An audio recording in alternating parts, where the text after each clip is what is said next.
Incredible. Imagine a lot of people that come here are not doing the hike. Yep, because they can't. So most people only make it to where you're sitting. You can kind of see the people far off in the distance. Oh, A right. couple 100 feet away. Yeah. That's as far as they get, and then they just don't get to see. So here we have an example of an agave that has bloomed already.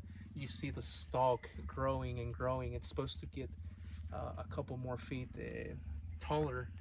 So mezcal makers need to be on the lookout when the stalk is about to come out. Otherwise, all these sugars will not be what's it called? Well, all the sugars will go up to the stem, and then it won't be good for mezcal making anymore. So you really have to keep an eye out on the stalk before it gets a foot tall. Otherwise, you won't be.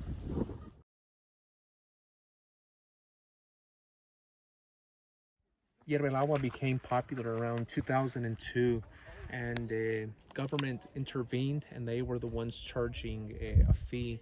However, unfortunately, some of the money or most of the money was not being put back into the community, so the community kicked out the government around 2006 2007, and they started administrating the money itself.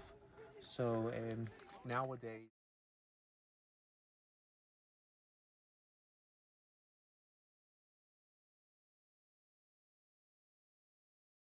Hierve Agua became popular around 2002, and the government intervened, and they were the ones charging a fee.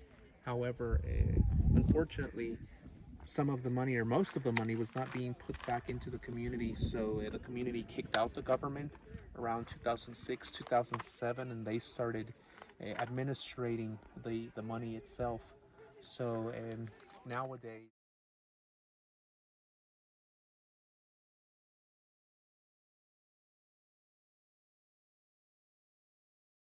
So this is the second Petrified waterfall. And if you we're at the very top of very it. top, it's bubbling there. And what do they call it, Fabian? It's literally called a boiling water, hierve agua. And It there's seems a like vulture having a sip. nice little sip. Isn't that incredible? Look at this.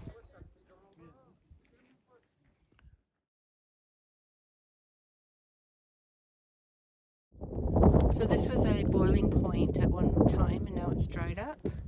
And this is there's Fabian, and our first petrified waterfall. I don't know if you can hear the drumming off in the distance in a village.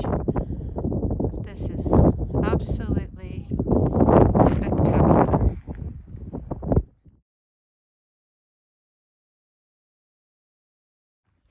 We are at the bottom of the waterfall. A second waterfall. Yeah. Bigger waterfall. Petrified. You can see the water dripping down. So we are only halfway on the hike. Slippery area. So right up there at the top is where we were before. And Fabian was telling us that someone silly went to the edge, and that was the end of it for them. So in this cave. Hopefully I make it.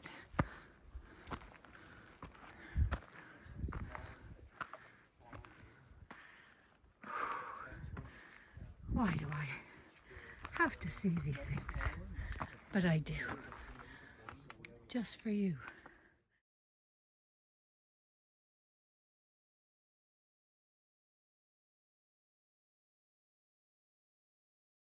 Okay, what were you saying?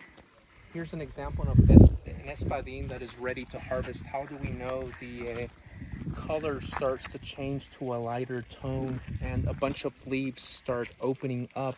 So this is perfect to harvest now. We have to castrate it in order to keep all the sugars from going up to the stalk. Right. And well, you have to cut off all the leaves off. These are the leaves. First, cut off all the leaves, castrate it, and it's castrate it bottom or top? ready. The top, just just this part, which Oh, will okay. eventually, if it's not cut, will become a stalk. Right.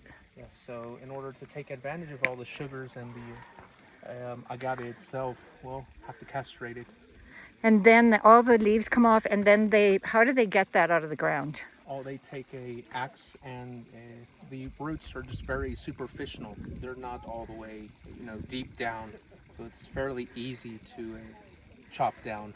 And how heavy do you think that one would be, estimating the size of this? This one, 7 to 8 years, would be approximately 150, 180 kilograms. So to haul it off, you'd need to cut it at least into 2 pieces. Wow.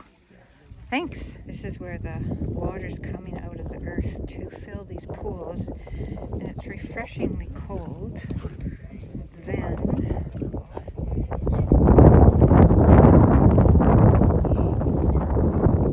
it's coming out. Pardon?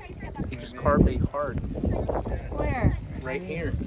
Oh, Patrick, you're so talented.